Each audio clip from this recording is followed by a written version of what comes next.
Hey, 42 here. Tell me, do you see anything unusual in this video? Count how many times the players wearing white pass the basketball.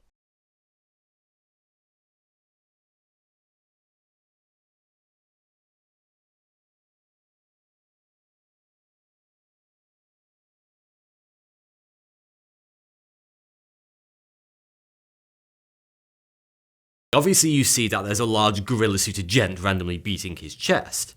Except, is it, in fact, so obvious? This experiment is so famous at this point that I'm willing to bet not many people watching this video haven't seen it, and well, once you've seen it and know about the gorilla, it no longer works. In this landmark experiment from the late 90s, which will go on to win the illustrious Ig Nobel Prize, two highly eccentric researchers, Christopher Chabris and Danielle Simmons, demonstrated that roughly half of people shown this video for the first time entirely failed to notice the gorilla at all. In fact, when told about the gorilla afterwards, people were so shocked that they usually accused the experimenters of trickery, such as swapping over the tape after telling them about it. So, how can we explain this? How can something so blatant, something right in front of our eyes, be completely overlooked? Well, you would be surprised how much you miss every day. Amazing things, scary things, new things, things that if I told you about afterwards you would ask yourself, how the holy hell did I ever miss that?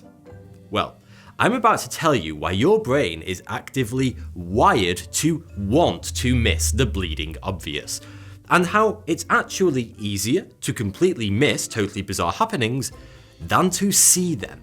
By the end of this video, you'll learn secrets about your brain that will change how you see the world forever. Either that or you'll go on completely missing everything around you, which actually is much more likely. But first, a quick word about today's sponsor, Raid Shadow Legends. Raid Shadow Legends is a new collection RPG game that is taking the mobile and desktop gaming landscape by storm. And now the highly anticipated Battle Pass is on, Season 1 is live, and you can win awesome rewards including free energy refills, gems, upgraded artifact sets, and new epic and legendary champions by fulfilling the daily and weekly challenges. Personally, I love it. I've been playing the campaign mode a lot, which is super fun, but can also be a challenge. You have to get just the right combination of champions and items in order to win. It's always exciting to open a new shard and see what new champion or reward you're going to get. And the new Tavern mode is just fantastic. It allows you to easily upgrade your champions, and you can even sacrifice an old champion to give your current ones more power. You can find me in the game under the nickname 42, and if you're quick enough, you can also join my clan. So what are you waiting for? Go to the video description, click on the special links, and if you are a new player, you will get 100,000 silver, plus 50 gems, plus 1 energy refill, plus 1 free champion, Adjudicator. All this treasure will be waiting for you here. These rewards will only be available for new players for the next 30 days, so don't delay. Good luck, and I'll see you there. We're constantly being told to pay a little more attention to the wonders of the evolving world around us. But while all that seems a fine idea in principle, experiments like this gorilla grift demonstrate an uncomfortable fact. Seeing what's in front of us isn't as straightforward as it sounds, and there's ample reason to think that it simply isn't possible. According to science, it isn't your fault if you don't notice the inherent beauty of every shrub or sunset. Turns out, that's just how the brain works. If you often miss the obvious, you're not alone. Even people who are paid enormous salaries to spot unexpected inconsistencies often fail miserably to do so, and in a very public way. Every Hollywood movie and primetime TV or Netflix series has a person whose sole job is to ensure continuity throughout the production. A single scene can be shot over multiple days or even weeks, so it's important to maintain continuity between shoots. E.g., coffee cups shouldn't move around between multiple cuts, and there shouldn't be objects that are historically inaccurate in a scene, such as an iPhone in a film set in the 50s. The person whose job this is called the script supervisor. it's an essential job that is fairly well paid, because without a good script supervisor on set, a film that has a budget of over $50 million can look like a total amateur shit show. And all because of some really basic blunders. But script supervisors mess up a lot. In fact, almost every large budget film or TV show in the past 50 years has at least one continuity error in it somewhere. There are whole websites dedicated to finding and documenting them. Some famous continuity errors include, in The Lord of the Rings, The Fellowship of the Ring, a car can be spotted in the distant background casually driving around Middle-earth.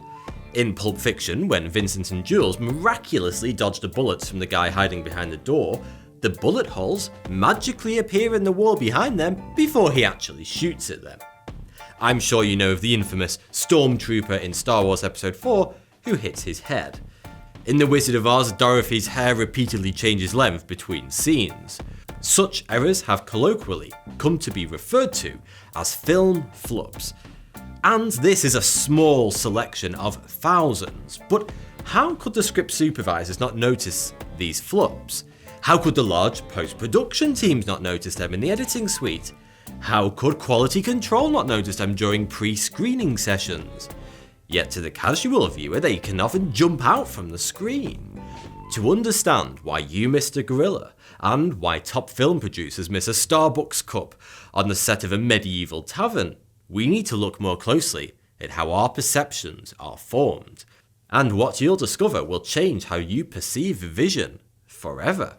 Whilst estimates vary, it's generally accepted that the human brain processes around 11 million bits of sensory information every second. Yet, it only makes us conscious of between 40 and 120 bits. That's a lot of information processing, the vast majority of which we aren't even consciously aware of. The reasons for the brain to filter information in this way are numerous, but most clearly it does it because being aware of every single piece of information your brain receives, every photon of light, every individual grain of sand, has basically zero practical utility. It won't help you to survive or procreate, and it would be incredibly inefficient for you to sift through every piece of data available before making a simple decision or evaluating a situation. If you did, it would take you a day to make a cup of coffee instead of 5 minutes. Because even during this simple task, the amount of information your brain could process, if it wanted to, is unfathomably huge. Because it has so much information to sort through in such short periods of time, our brains always tend towards the most efficient, easiest way of doing things. This seems fair. After all, the brain is fundamentally a biological entity, operating on limited energy sources just like the rest of our body. Like a river carving its way down a mountain, your brain will always choose the path of least resistance. So, to save energy and be efficient, our brains build what are known as predictive models. This is a fairly recent theory of how the brain works, and it can seem utterly bizarre at first, but the notion of the brain as essentially a prediction machine makes an awful lot of sense when you actually unpack it. The theory goes something like this. Rather than, as we tend to assume, receiving information about our surroundings through our senses and then responding to that information, our brain approaches our surroundings with a pre-existing prediction as to what they should contain, such as a forest should contain trees and a face should have a nose. Then it adjusts those predictions based on the actual information it receives. Your brain builds millions of these predictive models as you progress throughout your life, and they range from general to really specific. Your brain probably has a model that predicts when you open a tub of ice cream, there will be ice cream inside it. The input to the model is an unopened ice cream tub with the lid being removed. The two outputs are ice cream or an empty tub. Because I'm willing to bet 100% of the time, that is what you see when you open a tub of ice cream. And if you see something else, then you need a refund. So your brain doesn't use its limited energy resources to analyse the colour and shape of the contents of the tub every time it's opened, and then calculate that what it's seeing is in fact ice cream. Instead, it builds a predictive model that knows to always expect either ice cream or nothing. This model is usually built during your childhood, unless you had a severely unhappy upbringing. Your brain, based on past experiences, presumes a familiar, meaningful order will be found everywhere, and that's because, most of the time, it is. This is why we experience a phenomenon known as pareidolia, where we see faces and other recognizable images in inanimate objects. When the goal is saving time and energy, it seems a no-brainer to leverage one's existing experiences to make informed guesses, particularly when they're more than often correct. So much of the world behaves mechanistically, obeys fairly tight, intuitive laws of physics and nature. So, when the brain realizes that 99% of our daily life and the environments around us are fundamentally unchanging, it's a futile waste of energy to ponder whether some wild anomaly is about to occur. Of course, the floor could collapse underneath you when you get out of bed, it's just not worth spending time and energy considering it. However, there are clearly instances when our brain's predictions get things very wrong. Jokes often use this predictive mechanism to mess with us. They evoke a familiar pattern. When I was younger, I felt like a man trapped inside a woman's body, before subverting it in a surprising way. Then I was born. The predictive brain theory helps explain why, for example, you often seem to hear people saying your name in the street, why priming you with a high number will get you to overestimate the price of a product, and, as we'll shortly see, why 50% of people manage to entirely miss a gorilla-suited, chest-beating man in the middle of a game of basketball. Now, common sense would have it that the sheer novelty of a gorilla walking through the screen would shock and arouse our attention, but there are two distinct factors at play here, which explains why most people do miss the gorilla. Firstly, the experimenters gave the participants something specific to focus on. They were asked to count the number of passes of the ball. This provided ample distraction from the gorilla. But the second and more impactful factor is that the participants' brains had constructed predictive models about what happens when a bunch of people pass a ball around. And not one of those models, unless they had seen this video before, which they hadn't, contained an outcome which includes a gorilla walking through the group. The brain is adept at filtering out any outcomes that don't neatly fit into its usual predictive models. Unless it presents an immediate danger, it prefers to ignore the out of place than to waste energy actively focusing on and deciphering it. This is also why script supervisors and so many other industry professionals working on the same film fail to notice rather obvious film flubs. The things that are out of place are usually not a part of their predictive models. You have to become highly specialized at noticing specific things before your brain builds it into its models and hence begins to notice them automatically. For example, people have repeated the gorilla experiment and found that individuals who work at zoos almost always spot the gorilla the first time they watch the tape. Why? Because such people have been repeatedly exposed to gorillas, so it's only natural that the brain builds gorillas into its models because it learns to expect to regularly see them. It's also been discovered that when people are told to look out for a gorilla the day before watching the video for the first time, they usually still fail to see it. Because your expectations reset on a daily basis. Your brain only adapts its predictive models if you are told to expect to see a gorilla or actually see one almost every day, like the zoo workers. This is evidenced by the odd fact that cities that have a larger quantity of cyclists have much lower cycle accident rates than cities with fewer cyclists. Why?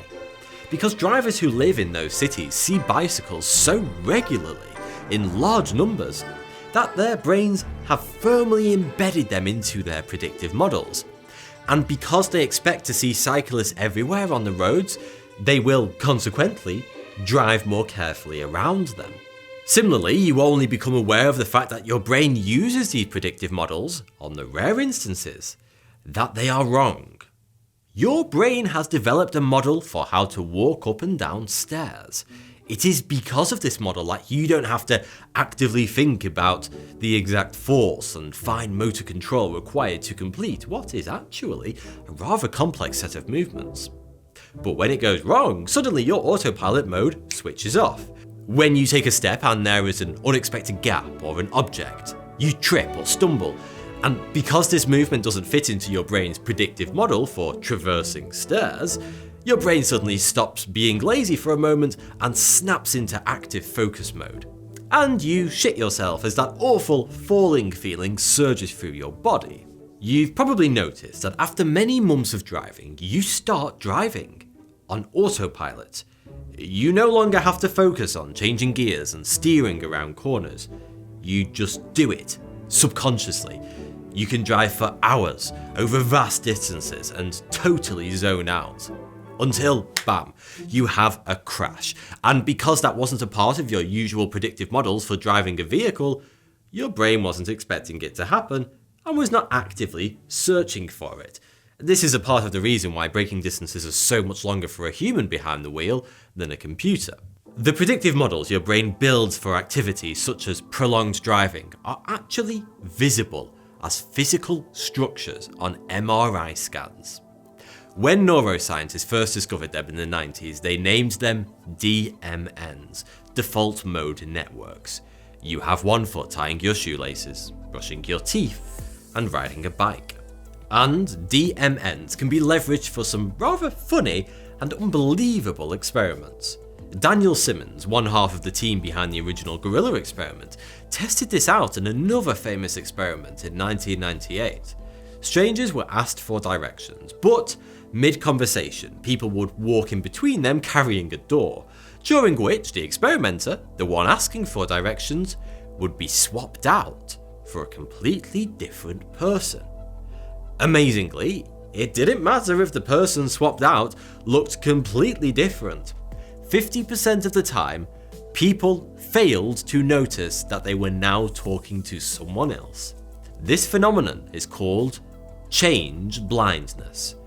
Because of predictive models, the human brain is terrible at noticing changes in our surroundings, both subtle and seemingly obvious. This is why movie flubs are notoriously ubiquitous. Even when millions are spent to ensure flubs don't occur, they inevitably do. Because of change blindness. Everyone suffers from it. It's a part of life. Amazingly, this experiment has also been repeated with a receptionist swapping with another person after ducking behind a desk for a second. Surely people would notice the change when looking directly at the person they are talking to. Nope, still 50% of people fail to notice the swap. Incredibly, this still remains true when the person behind the desk changes gender mid-conversation. Why don't people notice the swap? Because after hundreds of conversations with people behind desks, our brains have learned not to expect people to suddenly change. And on a basic level, this is how your brain functions and observes the world around you. Thanks for watching. If you enjoyed this video, then please consider supporting me on Patreon using the link in the description. It really helps me out to continue making these videos. And don't forget to check out the sponsor, Raid Shadow Legends.